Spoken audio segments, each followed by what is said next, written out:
Night கரெக்டாக காலையில் எந்திரிக்கணும்னு நினச்சி தான் படுத்தேன். பட் எந்திரிக்க முடியல. ஸோ கொஞ்சம் லேட். அதனால் பிளான் பண்ணதை சமைக்கல. இட்லி ஊற்றிட்டு சாம்பார் ரெடி பண்ணி ஆஃப்டர்நூன் குக்கிங்கை வந்து சிம்பிளாக முடிச்சிடலாம் அப்படின்னு சொல்லிட்டு லெமன் சாதமும் தேங்காய் சாதமும் அதுக்கப்புறம் உருளைக்கிழங்கு ஃப்ரை, அதோட வந்து இந்த கரண்டி ஆம்லேட் முட்டைன்னு சொல்லுவாங்களா, அந்த மாதிரி ஏதோ ஒரு ஸ்டைலில் வந்துட்டு இந்த பனியார சட்டியில் முட்டையை ஊற்றி ரெடி பண்ணிட்டேன். நார்மலாக முட்டையை எப்படி நம்ம கலக்குவோமோ அதெல்லாம் போட்டு கொஞ்சம் மசாலா ஃப்ளேவர் மட்டும் எக்ஸ்ட்ரா ஆட் பண்ணிவிட்டு ஆயில் ஊற்றி இந்த பனியார சட்டியில் ஊற்றி எடுத்து நல்லா இருந்தது. உண்மையிலே சூப்பராக இருந்துச்சு. இது ஒரு புதுவிதமான டிஷ்ஷுன்னு சொல்லி கொடுத்து ஏமாத்தியா. இதெல்லாம் பிளான் பண்ணது இன்னைக்கு கொஞ்சம் ஒர்க் இருக்குது. ஸோ அதனால் சீக்கிரமாக வந்து எல்லாத்தையும் முடிச்சிடலாம் அப்படின்னு சொல்லி தான் பிளான் பண்ணுது.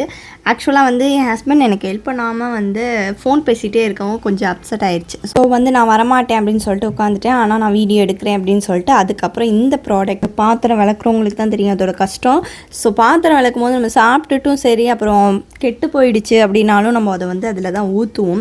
ஸோ நம்மளால் விளக்குனதுக்கப்புறம் அதை கையை விட்டு எடுக்கணும். அதெல்லாம் ரொம்ப கஷ்டமாக இருக்கும். இப்படி மாட்டிட்டோன்னா நம்மளே சாப்பிட்டதை வந்து போடும்போது அதில் ஒரு டஸ்ட்டை மட்டும் போட்டுட்டு அதில் பிளேட்டு இந்த மாதிரி ஐட்டம்ஸ் மட்டும் போடுற மாதிரி இருக்கும். ஸோ க்ளீனாக இருக்கும். நீட்டாக வாஷ் மட்டும் பண்ணி வச்சுட்டா போதும். தண்ணி தேங்கி நிற்காது, அள்ளி வைக்கணும் அந்த மாதிரி வேலையெல்லாம் இருக்காது. லாஸ்ட்டாக தண்ணி வடிஞ்சதுக்கப்புறம் அதை தூக்கி வந்து அந்த டஸ்ட்பினில் கொட்டிட்டா முடிஞ்சு. டஸ்ட்பின்லேயே டேரெக்டாக கொட்டலாமே அப்படின்னு சொல்லி கேட்பீங்க.